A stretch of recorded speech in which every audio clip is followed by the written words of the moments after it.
I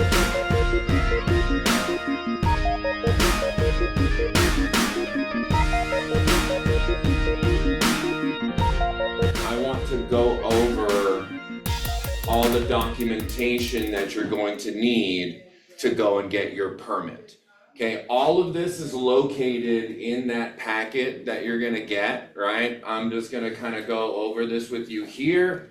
I'm also going to post a recording of this in the Google Classroom, so that way you have this to reference back when your parents ask you questions and you forget the answers that I already said. Okay, cool. All right, so DPS has their own like super long, very detailed checklist, okay? This is my keep it simple checklist, okay? So this is gonna be in that packet, right?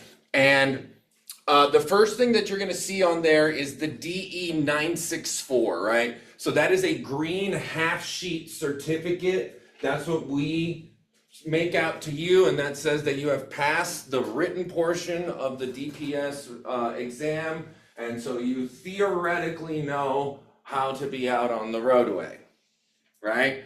So that's that top thing. Next is proof of identity. So you have to prove you are who you are, right? So if you have a state ID, that makes things very easy, right? Because that is what they consider a primary form of identification. Any sort of government picture ID, so it could be a passport, it could be a visa. If you have one of those things, then that can be used all by itself. If you do not have a state photo ID or a government issued ID, then you'll need to take your birth certificate and your social. Right? And with those two things, you can be like, I'm me, all right? So that's that next box, check. Then you have to prove that you live in the state of Texas. So your parents are gonna have to take 2 bills with them with their name on it. And the parent who goes with you has to be the parent whose name is on the bill. So sometimes that can get a little tricky, right? Because sometimes only one parent is on a bill, right? So like one of the most common situations we run into is the bill's in dad's name, but dad's a truck driver. So he's never home, right? And mom's the one that's gonna be taking you to DPS. So now what? You know, wait for dad, right? Like, so, but sometimes it's like the bills aren't in mom and dad's name, they're in grandma and grandpa's name, they're in Tío Tía's name, whatever, right? There's all sorts of situations that we run into around here just because of the way we live, right? We just shove all sorts of generations into one house and stuff, so things are all sorts of mixed matched and all things like that, right? So if whoever's name is on the bills cannot go with you to DPS, right? Let us know. Okay, if whoever's name is on the bill is unable to go with you to DPS because grandma's too old or friggin' dad's never home or whatever, right? We can get the paperwork together ahead of time and notarize the paperwork. You've seen those signs about that say notary public, right? Notary public, right? So what a notary is, in its most simple, basic form, is essentially a glorified fact checker. It's someone that the state of Texas has given the authority to put a stamp on a piece of paper, and when they put that stamp on that piece of paper, it means truth, right? It's called a verification, right? So I am a notary public in the state of Texas. Right? So I have my own little truth stamp, right? And I can go truth, right? And so once I get all the documents together and verify everything looks good, I can put that stamp on the paper, and now you can just take the paperwork over to DPS and that person doesn't have to go, right? So if you need something like that, let us know. We don't charge any extra for the notary. Right? We say it's included with the cost of the course, right? If you go somewhere else and try to get it done, they're going to charge you, right? So let us know if that's, I'll deal with that one-on-one, and I'll get you all the paperwork that you need and all of that good stuff, right? So that is residency. Next, social security number. So the easiest thing to do is your social security card, right? right? If you don't have that, there's technically other documents that you can take for all of these, for identity, for residency, for social. There's all sorts of different documents that you can take. So if you want, I can go into like all the details with you if you're having trouble getting one of these documents that most people can. There's more, right? But I'll deal with that like one-on-one if you're having issues with all of that, because paperwork be crazy and I'm the only one that understands that stuff. Now, verification of enrollment.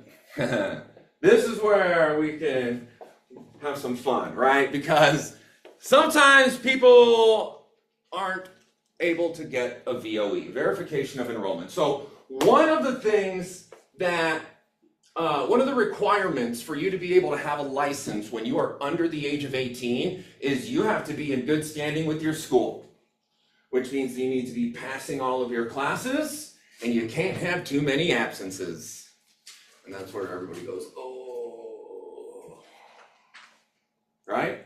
So typically you go to your attendance office, right? And you put your name on a sheet or whatever, and then they give you the VOE. If you can't get the VOE, okay, if you are unable to get that verification of enrollment, then what you need to do is get your ass in gear for the next 6 weeks and do what you need to do. So that way, after that 6 weeks, you're eligible for a VOE and then you can actually go and get your permit. Right? Listen, I understand that you want to be doing other things besides school, but you got one job right now. Go to school. That's it. Everything else is secondary, right? I remember I had this one student, right? And all I heard was how much she wanted to be a nurse, right? And she couldn't get her VOE, too many absences. I said, why are you missing so much school? She goes, sir, it's, I'm working all these hours at McDonald's and blah, blah, blah, right? She was working like 35 hours or something like that a week, right? And then she'd be too tired and miss school and stuff like that. And I go, what do you want to do when you get older? She goes, I want to be a nurse. I said, really? I said, you got to go to school to be a nurse, right? I said, the only thing you're doing right now is shaping up to be an awesome McDonald's manager. I said, is that what you want to do? There's nothing wrong with that, if that's what you want to do. But I thought you said you wanted to be a nurse. So you better get your shit together and figure out where your priorities are, right? Then she got an interview at HEB. She was all excited, right? And then she didn't go. I said, why not? Why didn't you go? I wasn't going to get as many hours. Wouldn't you be making more money per hour? Well, yeah. So then, and I thought you were trying to cut back on your hours so that way you could focus on school. And why wouldn't you just go to the interview just to practice interviewing? Because that's a tough skill to get used to. I said, what are you doing? Well, listen, man, I'll never forget her, right?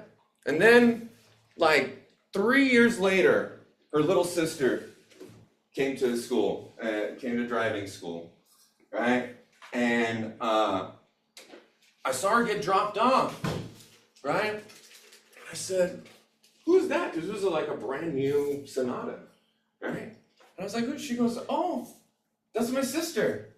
I said, that's her car? And I said, she was like, yeah. I said, what's she doing? Oh, well, she started as a phlebotomist and now she's getting her stuff to be an RN. I said, all right, there we go. There we go. And she got her shit together, right? Figured out where her priorities were, started saying no to the managers, right? Like, sorry, I have other priorities. I'm not trying to be you when I grow up, right?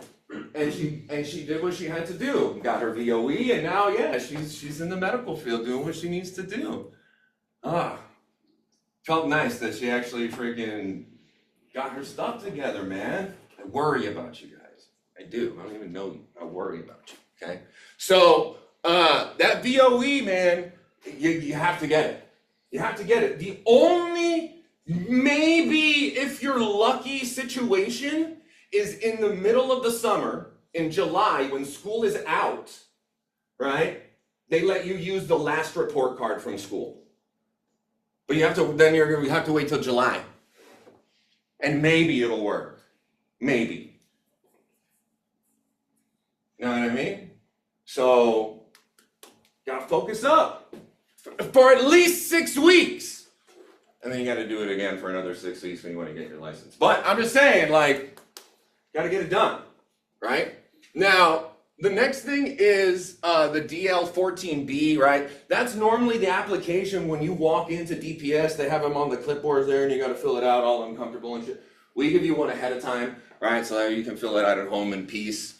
And then it's going to be $16 that you pay over there, and that's what you're paying for, like, the actual card, right? You'll do your vision test. You'll take your picture, right? And then when you walk out of that building with that piece of paper with your picture on it, that is your temporary permit. With that, you can legally drive with the licensed adult, 21 years of age or older. So at that point, that's when you can begin requesting your driving lessons. That's inconvenient. Okay, cool. So for requesting the driving lessons, right, this is the website. Right, this is our main page, right? This is the home page, okay? And you can see request teen driving lesson is right there on the main page. And when you click here, it's going to take you to this form, okay? And you're going to fill out this form, right? And it's going to ask you all these questions, right?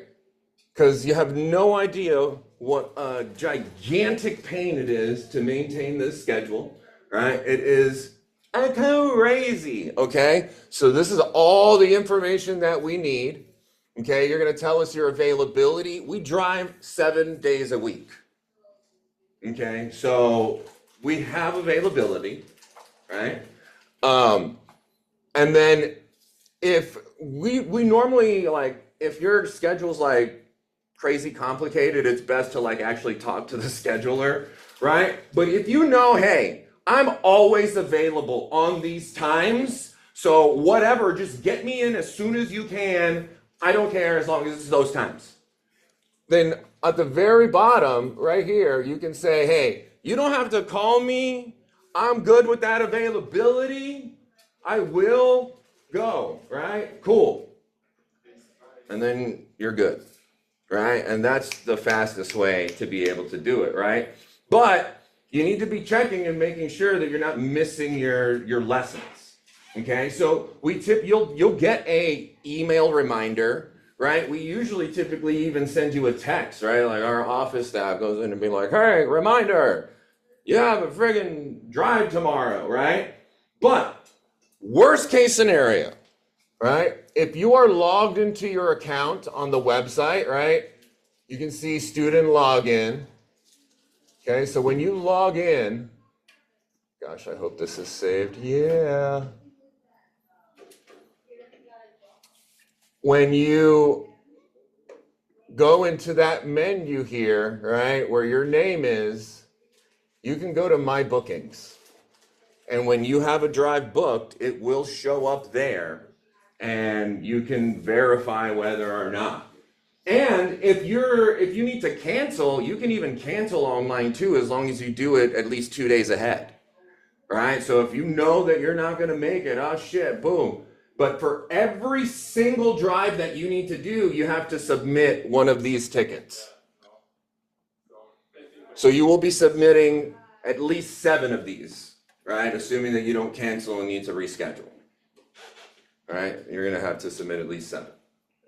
All right, so make sure that, and as soon as you have that piece of paper with your picture on it, you can, and boom. So that way you're not delaying anything, right?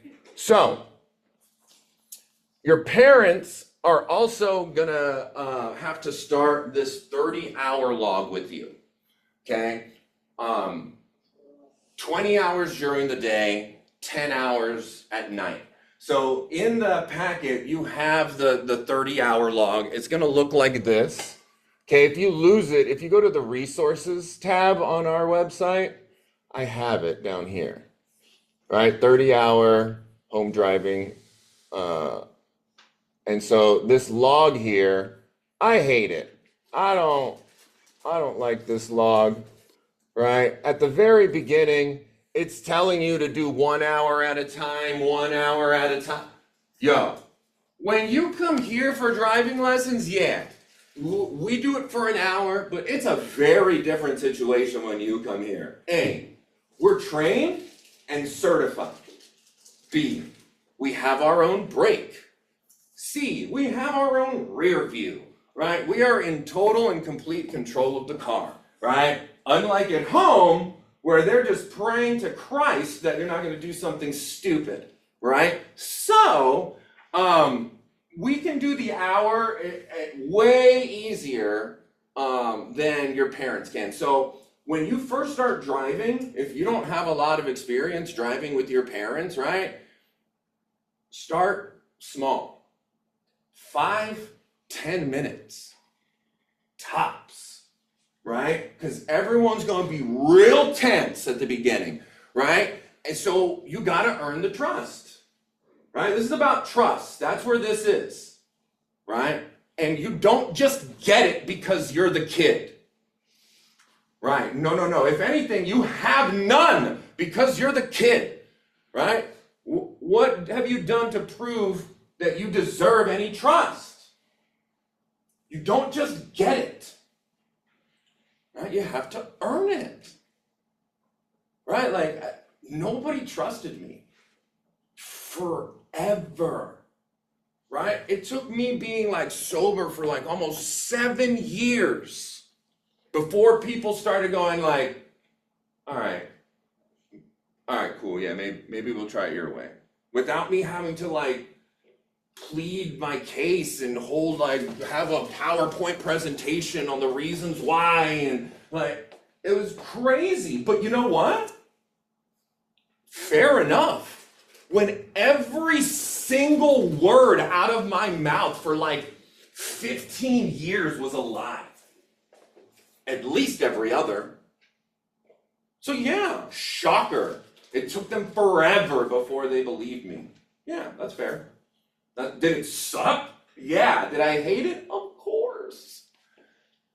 But is it what I deserved? Yeah. Yeah, that's what I earned. Right? And it takes way longer to earn that trust than it does to lose it. You lose that shit like that. But to build it back up, it takes forever.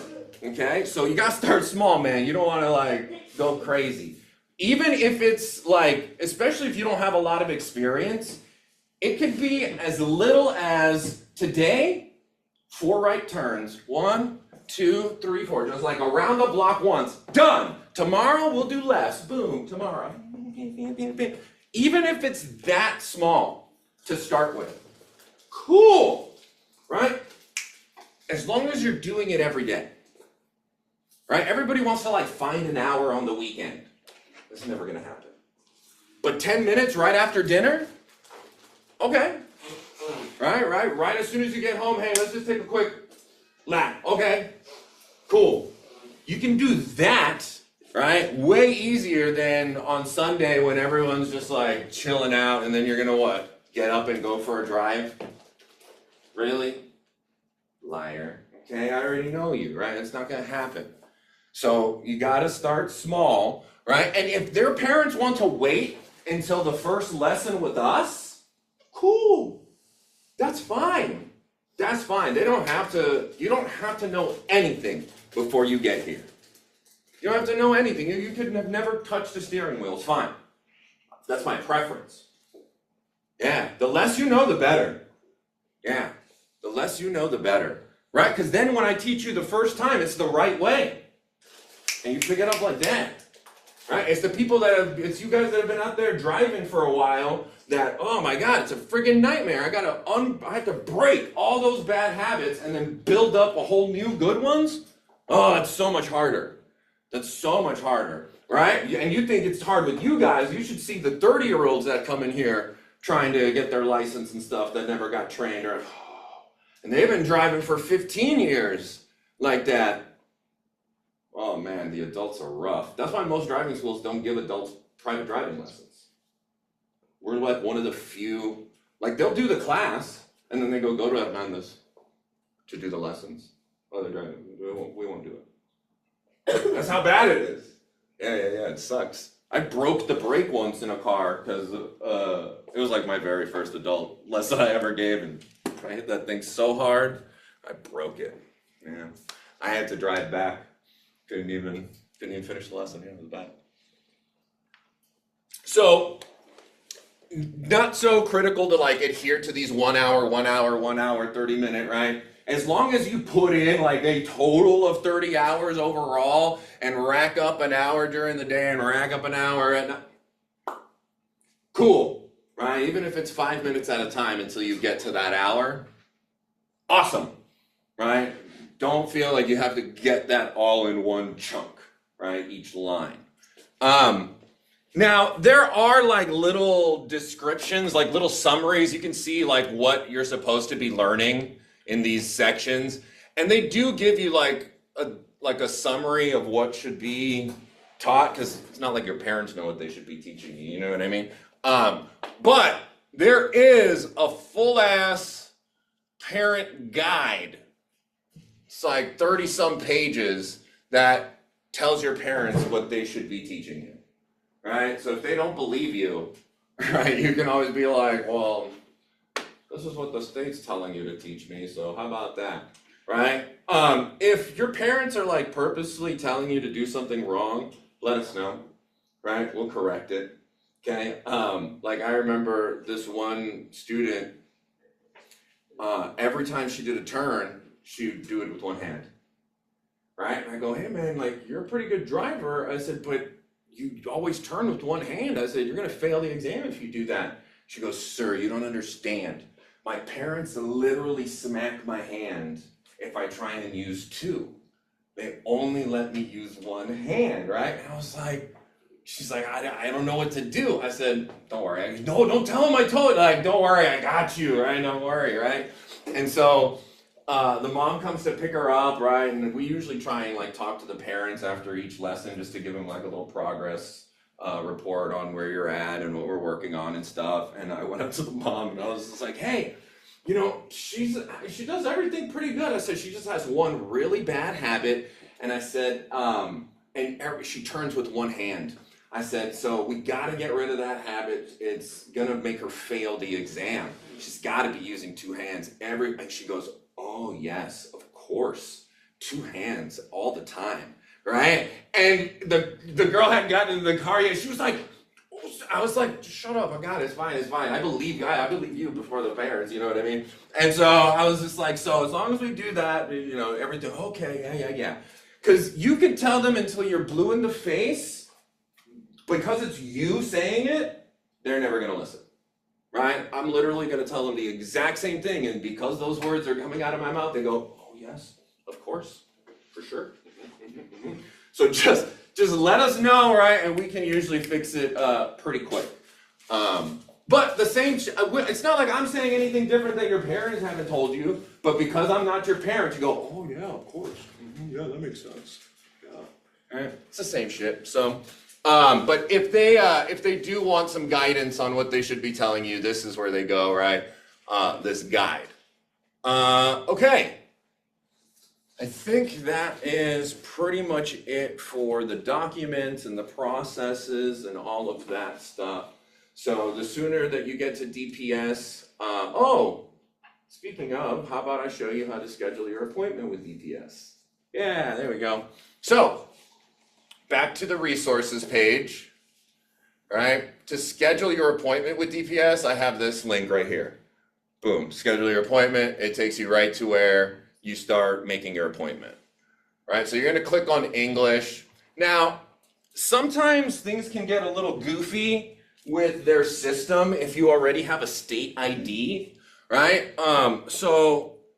This doesn't really affect anything. Some people kind of freak out about it, but instead of putting the last 4 of your social here, you can just put like any 4 digits. It doesn't matter. So I usually tell people you can just put like 1111.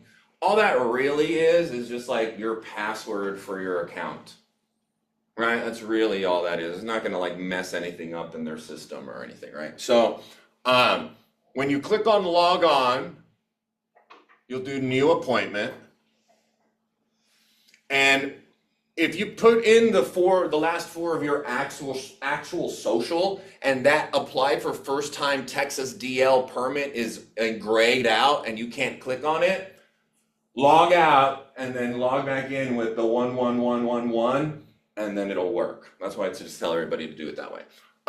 So when you click here, right, you'll be able to put in your information, right? Whoops. And then you can put in your email. So close. Oh, God. And then you can even select, hey, text me. All right. So now we're going to put in the FAR zip code and hit next. So this is going to bring up the closest DPS offices that we have. So McAllen is the closest one, right? But it's usually the most booked, right? You can see there's not an appointment until the 19th. So like almost 2.5 weeks away, right? That's the closest in McAllen. Now, Edinburgh, right, is a little bit further away, but normally you can get in from one day to the next, right? So like they have appointments tomorrow in Edinburgh. You got to go like past the university by like Monte Cristo up there, right? But it's the fastest one, right? So right now it's only giving us the availability for McAllen, right? So if we want to switch over to Edinburgh, we got to click on these arrows over here. So I'm going to click those arrows, and now Edinburgh's at the top. It's telling me the Edinburgh Mega Center here. Cool. So when you click on a day, it'll pop up all the times. And Tuesdays are when they're open the latest. Right? So if I go to like next Tuesday, because tomorrow's already taken up, right? You can see you can get an appointment at 5:20. Right? So that's usually the best time for you is on Tuesdays to go, because you can get those late appointments and not have to miss too much school or any school and still get over there and all that good stuff. All right? And then once you click on like whatever time you want, hit next, and then you just have to confirm the appointment and then it's yours. All right, and then as soon as you go there, hit the request up, and then you can get the ball rolling on the driving hours. All right, now reminder, if all the classroom hours are not done, right, you're not going to be able to schedule driving.